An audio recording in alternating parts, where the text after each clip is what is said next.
कैमडोज का ये रहा क्वेश्चन नंबर 47। क्वेश्चन नंबर 47 में कह रहा है बच्चों, in the tetrahedral structure of dichromate ion, and ये दे रखे हैं आपको चार ऑप्शंस। बेसिकली अगर डाइक्रोमेट आयन के स्ट्रक्चर की बात करें तो इस डाइक्रोमेट आयन का स्ट्रक्चर हम कुछ इस तरीके से बनाते हैं, Cr single bond O single bond Cr, और इस Cr से जुड़े रहते हैं आपके 3 ऑक्सीजन, राइट।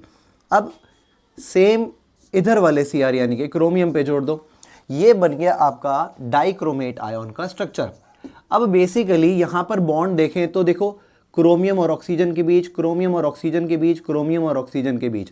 सिमिलरली इधर भी 3 बॉन्ड बन रहे हैं और एक बॉन्ड ये बन रहा है between CrO and Cr, right.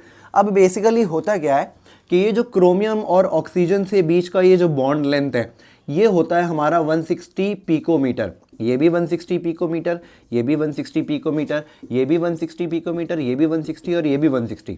Whereas ये जो CrO और Cr के बीच में बॉन्ड बनता है, ये बनता है हमारा 190 पिकोमीटर।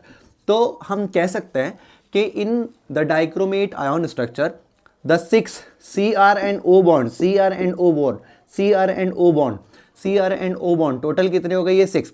तो ये जो 6 बॉन्ड है बिटवीन क्रोमियम एंड ऑक्सीजन, ये इक्विवेलेंट लेंथ के होते हैं।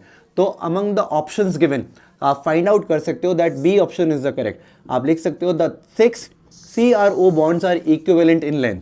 साथ साथ में यहाँ पर ये जो बॉन्ड एंगल बनता है वो बनता है 126 डिग्री का, ये भी याद रखना। और सिमिलरली अब मुझे कमेंट में बताना कि सिमिलर टू डाइक्रोमेट आयन हमारे पास 2 आयन्स होते हैं, एक होता है क्रोमेट आयन और एक होता है डाइक्रोमेट आयन। तो आपको मुझे बताना है कमेंट करके कि क्रोमेट आयन का कलर क्या होता है, वेरएज डाइक्रोमेट आयन का कलर क्या होता है।